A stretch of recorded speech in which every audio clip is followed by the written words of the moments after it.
And happy holiday week, Christmas week. It's Monday, December 19th. We are back after a fun, kind of busy weekend for me with traveling, and I think Doug had some fun too. So we are looking forward to getting back to the show. The story remains the same with the vegan news. There is nothing happening that is of any interest. It is just random things. But I'm pretty happy with. Ole, ole, ole, ole. Oh my gosh. Messi. Wow. You have no shame about just singing and dancing and making a fool of yourself in front of people on the podcast and anything. I could never sing on the podcast. It would just I like it though. I love the spirit, Doug. I really appreciate that you bring that to the show. I don't know if I should be insulted by that or not. That I should be ashamed. That I should feel ashamed of my singing there. Was it that bad? No, it's okay. No, I'm just pointing out a difference. I admire it. It's a quality that you should not lose. It's not an insult at all. Oh man, no, I'm still reeling from a good game. Yeah, that was a really great final. There were a lot of good games in the last few rounds that were really, went where Argentina just kept blowing 2-0 leads and going to penalty kicks with them, and it just happened several times. Yeah, it was an amazing game. It was unbelievable in the overtime to me when France got the penalty kick at the end after Messi had seemingly sealed the deal with the goal. Oh man. Yeah, so it was just I just could not believe that happened, and then especially given the conspiracy suspicions that they were giving too many penalties to Argentina. In this case, it was one against Argentina at the last minute, so that sort of erased the conspiracy question to me. Although I guess with such an obvious handball, you can't really you can't ignore it. Yeah. But yeah, just crazy. And then I don't think there's any solution. The soccer purists, I think, don't like when games get decided by penalties at the end because they really have nothing to do with soccer. I mean, it's a tiny, tiny part of the game, a penalty kick. So to have the World Cup champion crowned that way, I just hate it. I just hate that so many games go such great games and it ends up like basically it's not a coin flip because that's a skill. And how are you under pressure? But I don't know. And I have no good solution, but I sympathize with the soccer purists who wish there was something better. Yeah, I was going to ask you about that because I feel the same way, and I'm certainly no soccer purist or even some soccer super fan. But it feels like kind of anticlimactic that it had to come down to that after such an epic game and then epic overtime, and then to come down to PKs. But I don't know the answer either. I mean, the golden goal, right? Isn't that kind of the other option that it could be? Yeah, and I think World Cup has been golden goal, maybe even up until this one or until the last one. Oh, really? It just ends as soon as there is a goal. Yeah, so you're right. That would have decided this game. Whereas a lot of these games that we've been watching were not having any goals in the overtime period, and then it would go to penalty kick. So that's what I don't like. So very good point, actually, Doug. That if they just had the golden goal back, we would have avoided that.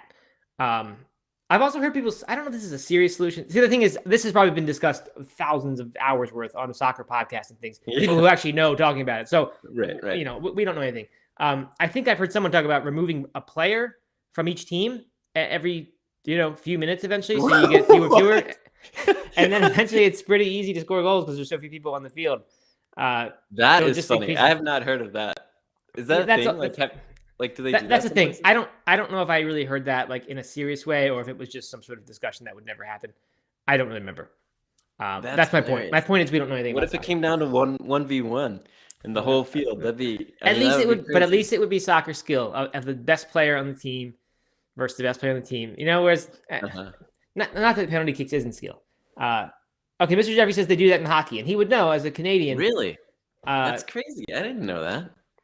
Yeah, and because I think hockey had this same problem. Is too many games were going to shootouts, and they'd go to overtime shootout or overtimes.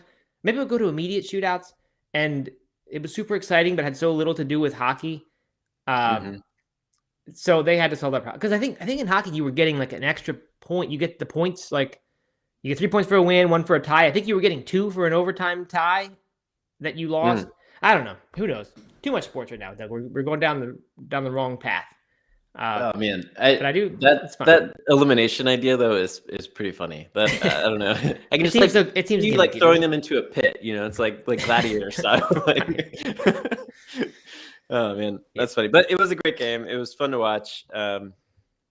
Yeah, it was cool. It was cool. So now I'm excited for 4 years from now when we have one in the summer in countries that hopefully won't have the same stuff going on as was happening there. Although 4 years from now, who knows? The world could be a different place than it is now for the worse. That's true. So who knows? But that, something to look forward to. So I enjoyed that, as I think a lot of people did. And good, and Messi won, which is good. I think everyone wanted that. So many of us did. So many. Yep. The GOAT. Yes. All right. So that's what. Well, that was yesterday. I was away in DC for soccer, watching my son's games. DC area, Northern Virginia. I stayed in Tyson's Corner. So your old stomping grounds. I did not drive by Rock Creek Park like I did last time I was in DC. So I did not really think of you in that way. But I did have a good time. I had Taco Bell on the way home yesterday. So nothing out of the ordinary really there. Just did the normal Taco Bell move. Had some hibachi on the way up, the tofu vegetable stir fry kind of thing. Nothing special, but it was better than what I was expecting. So that was it really. Had some Neapolitan pizza at a registered, one of those certified places in a strip mall in Tyson's Corner. So there's I don't know how many certified Neapolitan pizza. That's a thing? Yeah, like you know how wines get the DOC registration that says you can't name your wine this if it's not grown here and subject to these rules. With Neapolitan pizza, you can be certified in that same way. You can have a DOC, not being in Italy, as long as you were using the right flour, the right tomatoes cooked in an oven with wood fire. Yeah. And so pizza marinara, as I probably said on the show before, is an Italian DOC pizza style, and it has no cheese. It's just garlicky sauce with olive oil and basil on it. And I had that. It was delicious. Loved it. Huh. Was it better than or did it taste like Italy? I mean, better than Milan. It was. Surely it was as good as the pizza that I had there. The ones I had there were some different styles, which I never talked about. I was going to talk about some pizzas that I had there, but to me, I've never had actually Neapolitan pizza in Naples, but very, very similar. I think it must be. It just tastes like a classic Neapolitan pizza should. Mm-hmm. Cool. That's great. Yes. How about you? What'd you do? Anything fun? Any birthday celebrations for Chloe? For Eliza, I mean. Yep. So she had a party. She had a party at it was like a ninja gym, is what they call it. I know those things. It basically like a picture American Ninja Warrior competition, TV show competition. So all those obstacles, then they have like kids versions of them. So these things you like jump on from one to the other, as like when you're hopping across the water or whatever. Then a bunch of things you swing on and I don't know, climb over. Very, very fun for the kids. Also fun for the adults because after like their little half hour of training, it was just kind of a half hour free for all, and the adults could go and try all the obstacles themselves if they wanted to. Right. It was incredibly humbling. The warp wall. I mean, it was just like it looks so easy. That easy. Yeah. The kids were just watching this on TV the other day. I don't know. I don't think it's Ninja Warrior. I don't know what the name of it is. But it's where they have the people from all different countries are doing it, and the announcers are always from a different country. And Holden said, "You think you could do that?" And I was like, "Yeah, I think so. I don't think I could do it that fast, but I think I could do that pretty easily." No, you don't think so? Not even close. I don't think so. You're probably right. I mean, and I know, we joke around all the time about my inability to do more than a couple of pull-ups, but even the arm strength ones where you were like grabbing onto something, but it's like wobbly, and you have to kind of like slide over to another one. So difficult. And then they had these bars that have like a tiny little thing you stand on, and these big bars, and you have to like swing from one and transition to another. But you have to keep before you let go of the other one, you have to like, keep momentum so you can swing to the next one. I mean, it's like this stuff is just so hard, man. Like, it looks so much easier than it actually is. Yeah. So it was anyway. I had a great time doing that. Kids had a great time. And then yesterday, before the soccer match, we went out for a sunrise mountain bike ride, which was really fun. And I did think of you. I know you weren't. Everybody, the whole family, or just this is you and friends? Oh no, me and some buddies. Okay. Yeah. Then we had to be done in time to hit the bar at 10 a.m. Okay. what you're, I guess, allowed to do during the World Cup. But I thought about you because I took my first over the handlebar crash yesterday on a mountain bike. All right. It was pretty uneventful.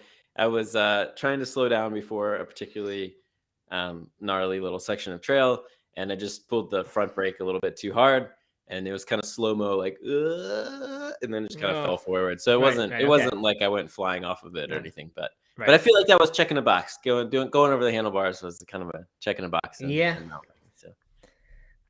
Well, you gotta be careful.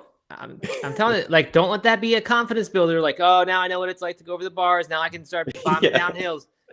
I'm telling you, I know a guy who woke up in a hospital and had zero memory except for being at the top of a run. And he said, I'm a super experienced mountain biker, a racer. Like, I think he was professional or something. And he said, I cannot understand how I put myself into a situation where I would end up in the hospital because I have good judgment. Like, I know how to ride. And he has no memory of how it actually happened. And he just can't imagine that he did that. So I'm telling you, it's a ticking time bomb, Doug, this hobby. But better than road cycling. I'm glad you're doing that version of it. But you gotta be careful. It was super fun. I mean, yesterday morning between the mountain bike ride and then watching an epic football game, soccer game, it was a really good morning. I feel like Juliana, our colleague here, she missed the discussion around the soccer game. So we celebrated Argentina, celebrated Messi, came in singing. We celebrated Messi. We didn't really celebrate Argentina. We just celebrated Messi. Yeah. Let's be honest. But congratulations to her. She's from Argentina. Yes, and has all the passion of an Argentinian, according from what I can see from her pictures. Yeah, absolutely. I was very happy for that reason. All right, let's see. We were going to talk about something biking. I can't remember. I thought there was something I wanted to say about that, but I don't remember what it was. Oh, you know what it was? Did you ever watch American Gladiators as a kid, or was that before? Is it too early for you? Yeah. Were they like the tennis ball cannon? And right. They should have that. That is a business idea. Is make that thing. That would be epic. You have adult employees. It can be for adults or kids because the adults are going to want to do it, but they'll bring their kids the kids will do it, but the adult will be who brings them in. And then you have some employees who are shooting tennis ball cannons and who are standing behind the paper doors or whatever that you're going to run into. I mean, that would be great. Turbo, Nitro, and what are I don't know all the names? Where you're standing on top of a little thing, the joust. Small little thing, and you're like hitting each other with this thing. Oh, man, that'd be so fun. Man. We need to make that. That's what Plan House is going to be. Plan House will be that, and it'll only have Impossible Burgers or something at it. Yeah. I love it. It could be like an old school McDonald's where it has like a little play area, and then you serve food too. It could be like half restaurant. Plan House could be half restaurant and half. That would be the thing. I love it. Instant gold mine. And then PB Nation or what are people called? I don't know. I forget. Plant-based Army, but people are saying PB. People, it seems like PBJ is caught on. People keep saying PBJ. Yeah, the PBJs could just represent. I called them our people, which is not the right thing to say. No, it's just our community, our crowd. This community, yeah. All right, on to plant-based news. We've got a little bit with Justin Fields. Not really anything huge news, but we haven't really been checking in. The Bears are 3-11 or something, so they're not a good team at all. But Justin Fields is doing great. I'm not paying much attention to the NFL, so I don't really know if it's great in people's eyes. But he's only the third quarterback now to rush for 1,000 yards in a season. He's plant-based, by the way, for those who we haven't talked about him in a few weeks, so may not be common knowledge. He has rushed for 1,000 yards now, only third quarterback to do that. And this week he set the Chicago Bears franchise rushing record for all players, I believe, not just for quarterbacks, but he's now rushed more than any Bears player ever has. And they've had some great running backs in the day. I can't pull some names, but I'm sure they have, right? Classic team. Yeah. The most rushing yards in franchise history. Did you say that? That's what I just said. Yep. Oh, I'm sorry. I was reading some comments. Yeah, I don't know. It's great. I mean, it doesn't really matter if they're bad, in my opinion. As long as he's shining like this, it still reflects well in the diet and him, and then he'll get picked up in a year or two by a much better team, and then he'll be massive superstar. Yeah. Oh, they had Walter Payton, so there's a pretty good rusher there. So he's past him. You know what? I'm really confused because now I'm seeing Walter Payton is the Chicago Bears single season leader in rushing yards with 1,852. So I don't think that's not what Justin Fields has rushed. He's rushed like 900 something. So he's I don't know. You can't trust us for your sports knowledge. But he's doing great. And because they're terrible, they'll get a high draft pick, and maybe they'll get a good receiver or something, or somebody else to protect him. Yeah. So, how long are NFL contracts to be? Like, how long does someone stay in the NFL? I don't know. How long? Okay, I mean, typical career is 2.5 years, I think, for like a regular player. But someone who becomes a superstar can play for 15, 20 years, I think. Mm-hmm.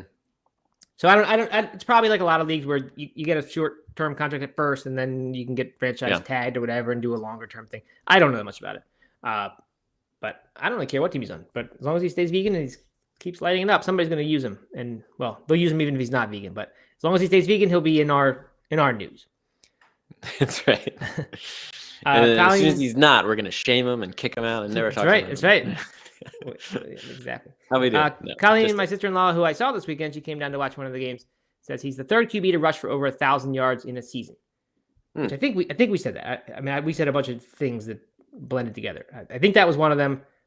I don't know about the Chicago Bears franchise record thing. I'm confused about that. Maybe it's just by a quarterback. I just looked at his Facebook or Instagram single season quarterback rushing record for the Bears franchise. For the Bears. Okay, so by a quarterback. Okay, makes sense.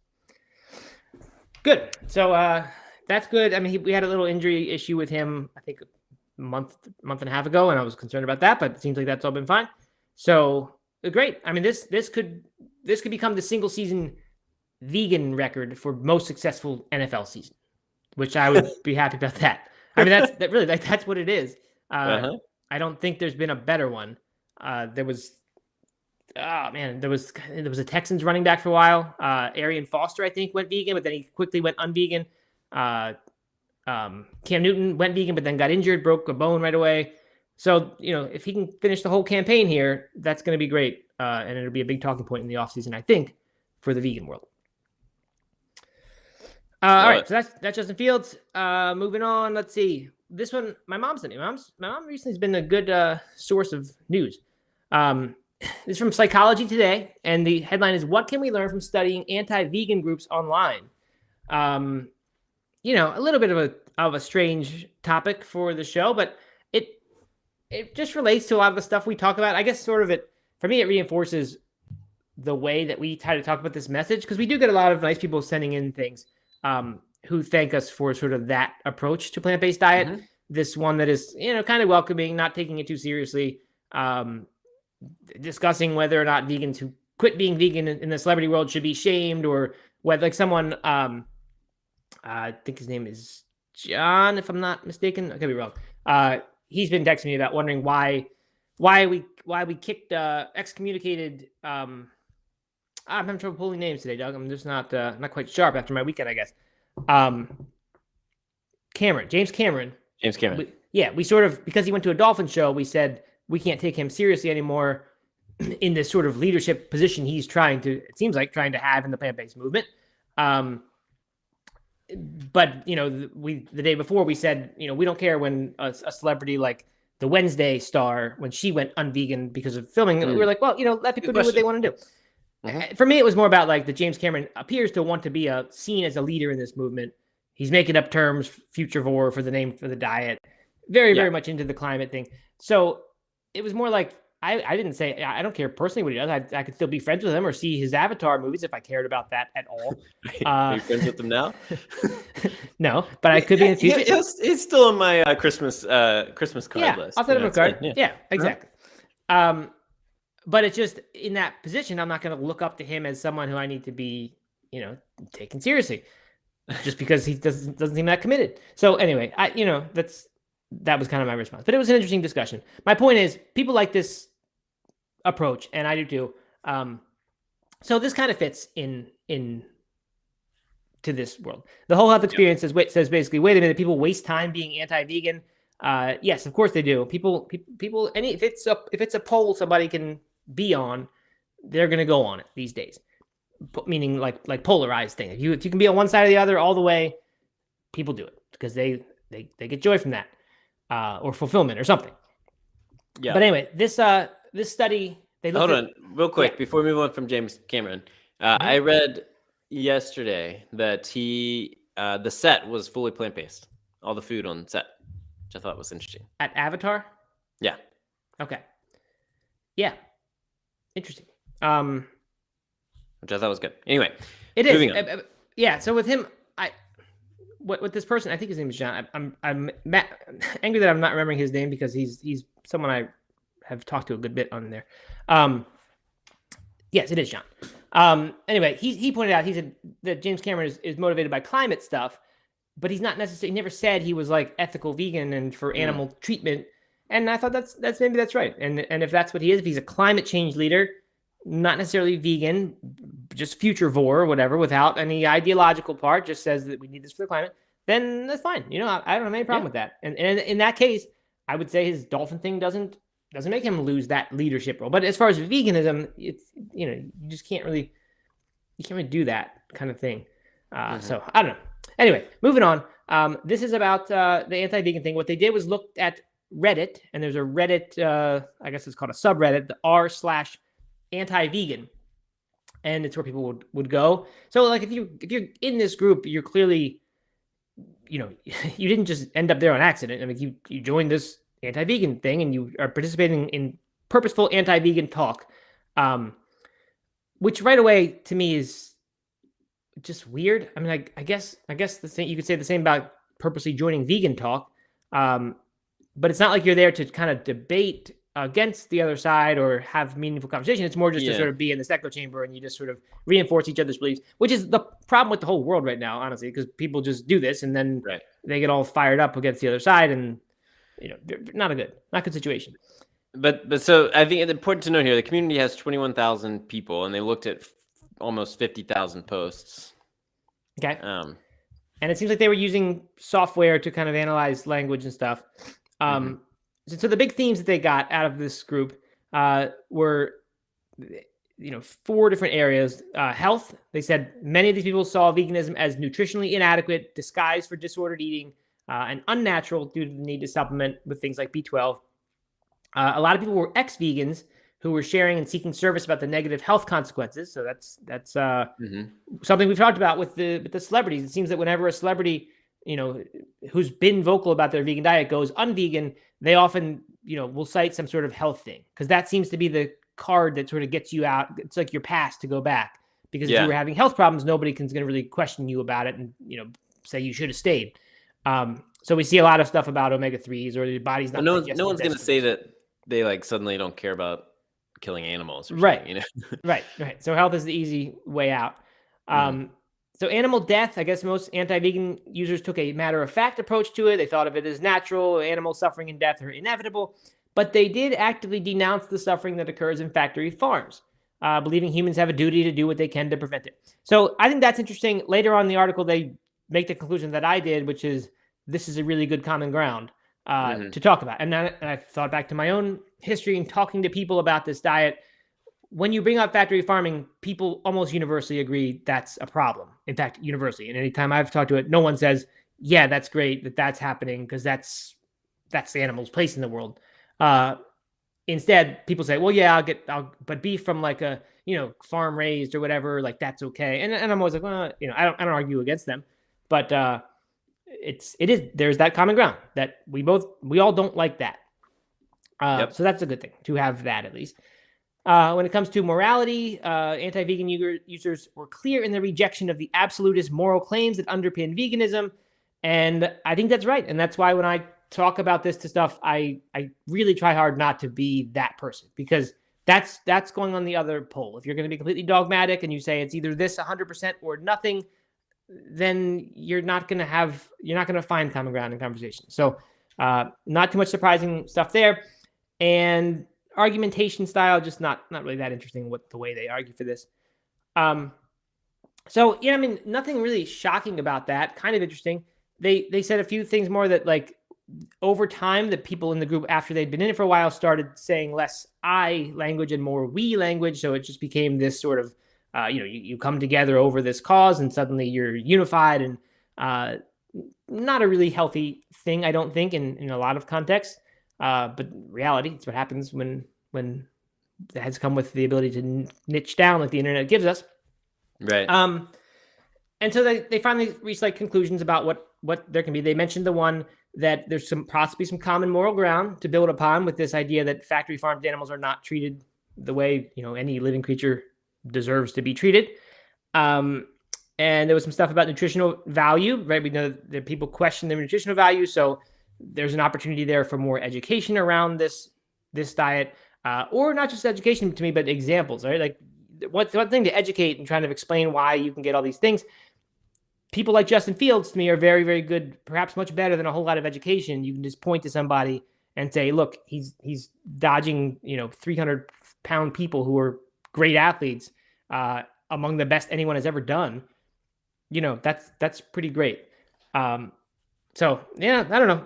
Not too much comes out of this. It's like, wow, like now we know exactly what to do. But I just thought it was an interesting thing to look at. Yeah, when I read this, it made me feel a little uncomfortable, because I think because, and this may be controversial, I'm not sure. I know that in the United Kingdom, maybe in Europe, and in general, the vegan is a protected belief system or something. Yeah, protected belief. But I mean, I guess like we get not hate comments. We get comments on all of our posts and all this stuff all the time. People making fun of us or making fun of the diet or whatever, especially, right. And that's fine. But I've never experienced any sort of like anti-vegan hate or any sort of discrimination because of my diet. And it makes me feel a little bit weird because it does, it's my belief and it's who I am and it's part of my choice system and my lifestyle. But it feels like a choice, I mean, like even more so than a religion or something like that. And certainly more than an ethnicity. It feels like a choice. And so it just feels kind of weird to like be talked about. Some of this article like talks about discrimination and hate towards vegans as if it's more than what it is. If that makes any sense. I'm not sure. Yeah. So they do give an example of 172 vegan hate crimes in the UK reported between 2015 and 2022. So your point is that we don't necessarily deserve to be treating ourselves as a minority here and talking about how we're kept down, like when there are much more important yeah, I mean, I guess I mean, 172 vegan hate crimes, like that's a lot. I mean, if I was a victim of one of those crimes, that would certainly be, I would feel very much I'd maybe feel a little differently. But I don't know, it just feels like I haven't experienced any vegan hate. Not to say that doesn't exist, I guess, but it just feels kind of weird to like be thinking about it this way. So that, I guess that's just one comment, and I don't know what to do with that. I don't know what to make of that. But the other kind of comment is maybe almost kind of a good one. Normally people are anti something if they feel threatened by it, or they like, if they want to kind of find a community of people, when they feel threatened, then they want to discriminate against the community, right? Like that. Would you say that's true? I don't know. I can certainly think of times when people discriminate without feeling threatened by the people they're hate criming on. I think they more just feel like they just want to try to be better than somebody, so they'll just find a group to target. Well, I'm just trying to put my mind in someone who's spending time on an anti-vegan. Well, I think they were also, I didn't read this part, but I think the article mentioned that they also were in lots of things like this. They were also in, anti this, anti that, or like, very strong sort of judgmental things that they were also involved in when they looked. I don't know how they can figure that out. I guess you can see what else a user is into on Reddit. I don't know. Yeah. So yeah, okay. Yeah. So maybe you're just like anti anything that is considered where maybe you could that group feels a little like morally superior than you do or something. I don't know. It could be a political thing too. It could be that people consider vegans are totally liberals. Maybe they have all these other anti-liberal things that they're into. I mean, who knows?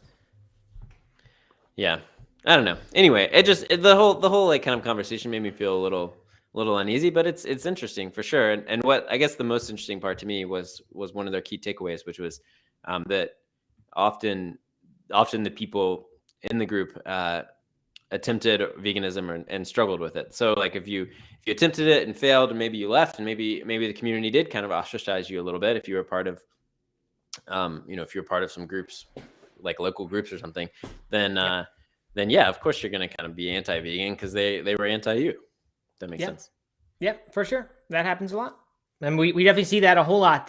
Once someone goes unvegan, at least in the celebrity, the visible world, you see people go unvegan and then they go anti-vegan very often. They go the other way and start talking badly about vegans. I even had someone who's kind of an online friend do that, and I was just surprised that they started so quickly change gears. I seem to have applied some sort of Instagram filter to myself, Doug, and I don't know how to do it. You see that? Yeah, I do. I thought maybe your light came on or something. No, it's possible that my light. Oh, look. Okay, I tapped it. There you go. Now fixed. At least you didn't turn into like a cat. Yeah, right. That would have been bad.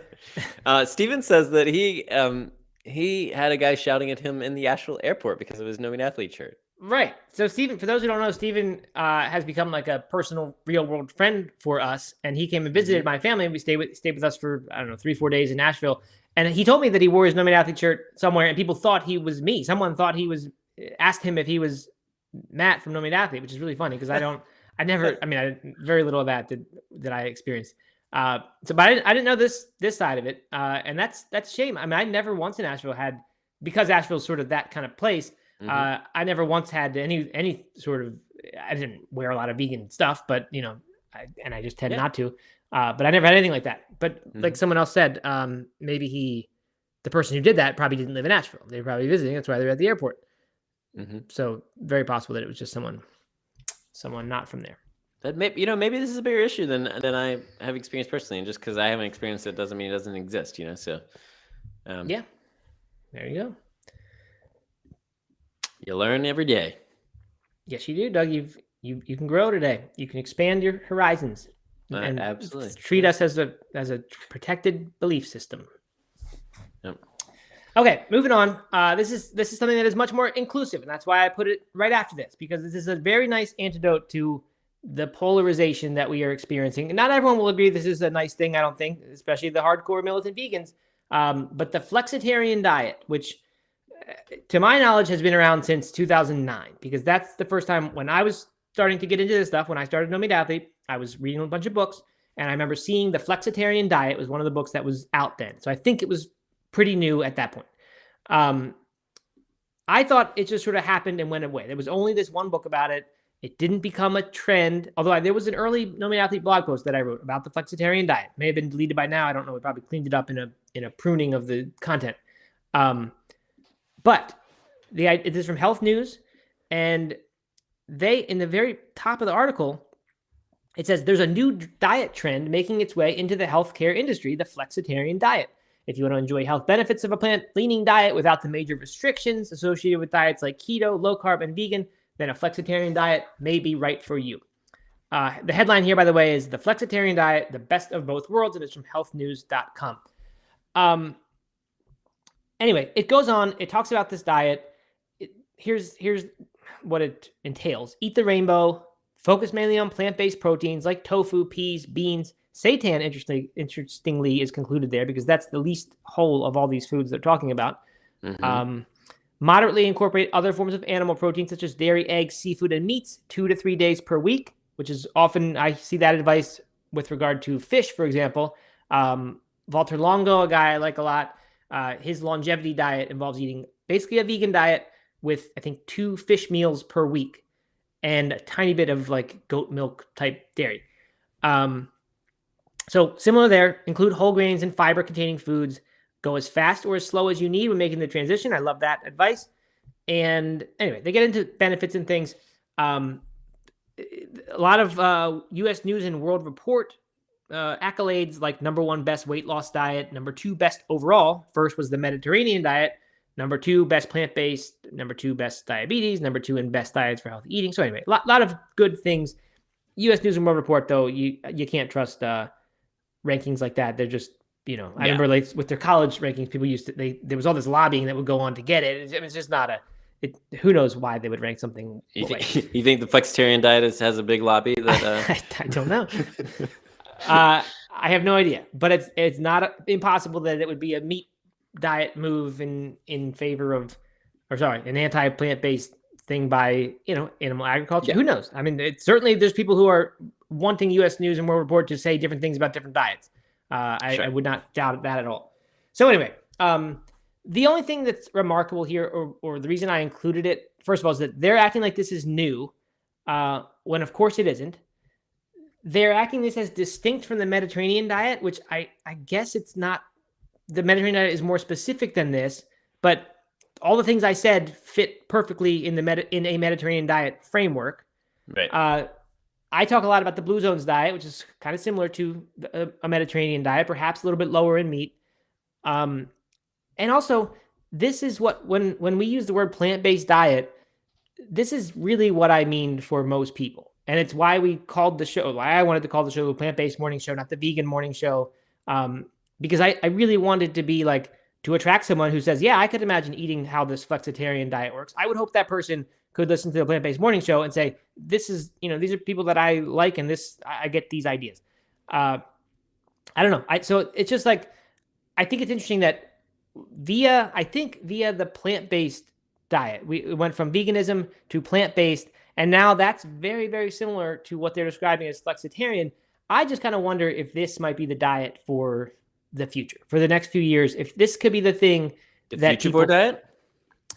I mean, I think this is a future diet. Yeah, it's not 100% vegan, 100% plant. It's not restrictive in that way, but 2 to 3 days per week of eating meat or dairy or eggs or seafood, and it doesn't mean you eat it all day long. It probably means you eat it at dinner, because you're probably eating other stuff for lunch and breakfast. Yeah. That is major, major change if you could get 100% of people doing that. Obviously, you're not going to get that. But I just love this. I think this is the type of diet people should eat for health. And honestly, like, I've got the ethical part of veganism, so I wouldn't eat this way unless this meat were cell-based agriculture meat. Then I might do that, especially if they start doing cell-based fish meat, because then I'd be much more interested in the health benefit instead of being worried about the health detractor. But I don't know. I just think this is great. Like, this, to me, if you eat this way, you eliminate 80%, 90% of this risk that people think like a vegan diet is extreme and scary, and we don't know how that's going to work out. Like, how can you not get these proteins and the B12? Like, if you can solve all those objections or answer all those objections by saying, well, you can eat meat 2 or 3 times a week, then it's just a win-win. It just seems like there's so many benefits to people adopting this. I for the most part agree with you. I think it, like, honestly, if the whole world went flexitarian right now, it would be monumental for all of our main goals as plant-based eaters, as vegans. And so I think that would be, it'd be huge. It'd be huge for the environment, it'd be huge for the animals, it'd be huge for everybody and health.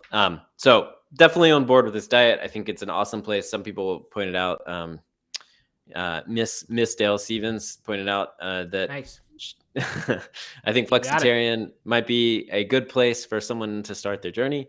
I certainly agree. I mean, it feels low risk, I guess, for someone, and also, like, kind of easy. You don't have to plan every single meal to have no animal involved in it, but the majority of them, or you just kind of begin incorporating more and more fruits and vegetables and grains, and fewer and fewer animal products, and then it just kind of happens naturally. But all right, here's the problem with the flexitarian diet. Okay, is I think it just, I don't think it will work for a lot of people. Not work. I mean, it would work if you were able to follow it, but I think people need more structure. Right? They either want no restrictions or nothing at all, and they can just eat whatever they want to, or they need some sort of guidelines and guidance so that they can stay on track and help make those decisions. Because I feel like if you say, yeah, you can eat animal products 2 or 3 times a week, like, then you're kind of having to feel like you have to track that all the time. And then it gets to 4 or 5 and you're like, oh man, like, it's not really working. I'm not doing it right. I'm not, and you kind of fall off the wagon. So, I mean, I think that having that structure was like super important for me when I made the transition to vegetarian, and then also to vegan as well, is like hard and fast. I can't eat that, or I'm not going to eat that. And and then and then there's no decision making part of it, right? You take out all the deciding for you. Yep, I 100% agree with you. I think I was going to suggest that it needs better marketing than this. Like, there's nothing here that says like this, guarantees X amount of weight loss if you just do it right. And like you said, what is do it right? I mean, being flexible is not it's not a diet; it's a lifestyle, which is what we all really actually need, rather than a diet that you have to follow the strict rules for. But you're right. What people want, what sells, what seems like the silver bullet is this set of rules, this little hack that you do this very specific thing and you'll get this outsized result. So I think the way to package this differently, the whole health experience, who I think his name is Aisha, by the way. I don't know how to pronounce it, but she DM'd and I saw her real name. And I thought we should maybe call people by their names sometimes. Speaking of, shout out to her because she gave us some clips to... Yes. And so did John. And I haven't done any of it because I was traveling, but I'm going to totally do that. So please, if you find segments on the show that you're interested in or like, DM us and say, you should make that into a reel, because it's hard for us during the show to remember what was good and what was boring. And it's just hard to go back and listen to the whole thing. So that would be hugely helpful if anyone is listening to it anyway, and you find a part and you say, that's gold. You need to put that into a reel. That's what we want. But anyway, what I was saying is she said, like Dr. Gundry said, that he eats 5 days vegan Monday through Friday. So this is exactly the type of rules that you need, right? Yeah. It's no longer flexible. You throw out the flexible part of it, and it's specific, structured, and you tell people this is like a Tim Ferriss move, right? You only can eat meat on Saturday and Sunday, and exactly these certain meals at these certain times. Do that, and you're guaranteed to lose, 40 pounds in, 28 days, like I did. But then it sounds like a diet people want to buy, and they get intrigued. Yeah, it's like, wow, that specific thing might be the hack that does it. So yeah, get rid of the flexible part. Give us specific rules when you have to eat your 2 meat meals a week. And then I think we have a diet that people will get into, and it will work, because this will work. This flexitarian diet would work over the long term. But I think you're right. People aren't going to stick to it like that because it's more of a lifestyle. So we need to start a diet called the less flexible diet, and yes, or the semi-flexible diet, or something like that, and then we're good to go. No, I mean, I think that's exactly right. Like that. That's exactly right. People need rules. Someone said that. Kate said that, and people just need some sort of structure to kind of help them make those decisions for them. I know I do, and that's not a like judgment or reflection. That's just that's the way people operate, right? And when they're presented with something tempting, they either want it or they don't. And if there's rules to like decide whether to make that decision, then they can do that. And so.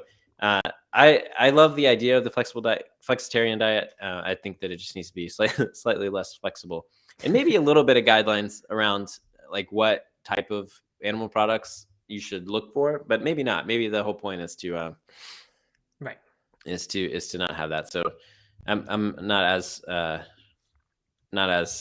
gung ho on saying those types of rules, but that's how I would do it for myself, I guess, if I was going to do that. I actually think the flexitarian diet that I saw back in the day, and maybe it has changed over time, it was a method to cook so that you could cook for different people in the house. So that if you wanted to be eating a vegan way, you could also make these meals because they were designed such that you could put the chicken in for the last minute or whatever and have a perfectly good meal, for the plant-based person, but those who wanted the chicken could get that. Maybe it has changed somehow, or they've updated it. Yeah, because this came out in 2008, so the same book, I think, as I was talking about. But anyway, beside the point. Yeah, but I mean, I don't know. I think this stuff is so much better to me than the Liver King diet. These crazy ideas that we're going to start doing this extreme thing. And honestly, to me, vegan diet is a fit for me and for you and for a lot of people listening to this. But for most people, vegan diet sounds a lot like Liver King diet in its extremeness, right? Mm-hmm. This isn't extreme though. This is something that just seems not that crazy for people. So I just really wish people could eat this way instead of fighting about diets. Well, so kind of 2 more comments, and then one is this basically if you read it, the first thing it says, eat the rainbow, focus on mostly plant-based proteins, moderately incorporate animal food. I mean, this just sounds like a well-diverse and right. So it is. A healthy diet, right? Yep. Eat a variety of food, mostly plants, not too much, whatever that quote is. Yep. But I think that's just what it sounds like. So adding the structure would actually make it something that I think people would like buy into. Right. That's the thing. Yeah, people won't buy it without it standing for something. There's nothing to stand for other than moderation in all things, and that's the most boring advice in the world. But so the other thing I was going to say was I was talking to a friend today, and this is a fairly new friend who literally found out that I was vegan yesterday, and one of my bike riding buddies, and so he was just kind of asking questions, and I was honestly a little bit surprised by it. He was like, "Oh man, that must be tough, I guess." Like, can you get food everywhere that you go, or like I don't know, just kind of like I was surprised by how much he assumed that it would be difficult on my life or like feel really restrictive to my life. So as much as the bubble that we live in, that people don't feel that way, like we don't really feel that way. The people who live and live the diet know that it can be very easy to follow and that there's expanding options all the time. And I forget who it was. Someone left a comment that said it doesn't feel restrictive to them at all. It's kind of how you frame it. And I think that, but for a lot of people, it still sounds really radical, like you were saying about the Liver King diet. Right. And so they're just never going to do it or never going to feel like they can do it because they don't want to add those restrictions to their life. But something like this would probably feel a lot easier. Yep. You were right, Doug. That's why I like the Blue Zones, because it has a selling point, has something exciting about it that makes it interesting. All right. So there's a CNN article about lab grown meat. We're not going to get to that today. Maybe tomorrow. It's nothing that new. You know what? The only new thing that came from it, I will just quickly mention in case we never get to it. They talk about, I've always been saying, I would like to know what the process is. Like, how much do they actually harm an animal to get it? They said they take a die size, they said dice, the size of a dice. I think they meant the size of a die, but maybe it would have been confusing. They take that much of a biopsy from an animal, which I didn't realize biopsy is the term for actually taking it. I thought that was like the analysis of it. But they take that amount of flesh, and then they look at the different cells, and they take the healthiest ones that are the right type or whatever that they're looking for, and then they go from there. And it said $50 or so for a burger thing right now. A full burger of that would be $50, roughly market price. So ways to go still. So they take that, and then how long does that last? Like, how often do they have to take that? I'm not sure. I think they probably need that for what I was seeing in this one company they were looking at. It was a machine that could do 6,000 pounds in a year. They called it a bioreactor, which is the worst term. It just sounds like it's a super high-tech thing, which it is high-tech, obviously, but it just sounds so much less natural, perhaps. So you got to work on that term. But that's a good question. I don't know. It probably gives you one tank full of this stuff. And I don't know. I'm guessing that tank makes 100 pounds. I don't know. Mm-hmm. And then, so it takes 3 weeks to do this process. So if they're doing that all year long, then they get 17 batches, and that's 6,000 pounds.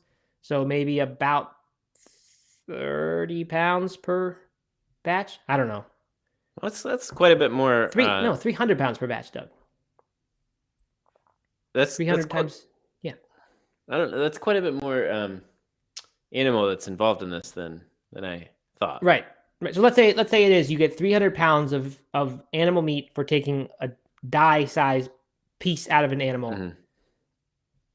It depends on a lot of things. It depends. Are they going to really care for that animal and like make sure that it doesn't get hurt a lot, or is it a really rough thing for that animal? I don't know. So it's not going to be completely free of ethical things. And by the way, the stuff that the medium that they grow these cells in and feed them with, that also still is animal based right now. We were talking about how the cellular, the scaffolding inside of the cells, how that is not yet animal free. But even this growing medium is also not animal free. So there's still a bunch of issues in here, but it's super interesting. So we will continue to talk about it. Yeah, the other thing I pulled from that article was the person who was running the factory. I don't have the article in front of me. The person who was running the factory, here it is, said that they assume that, or they believe it's going to be a mix. I think the whole of the cultivated meat industry will go hybrid first. And this is Ivy Farms, right?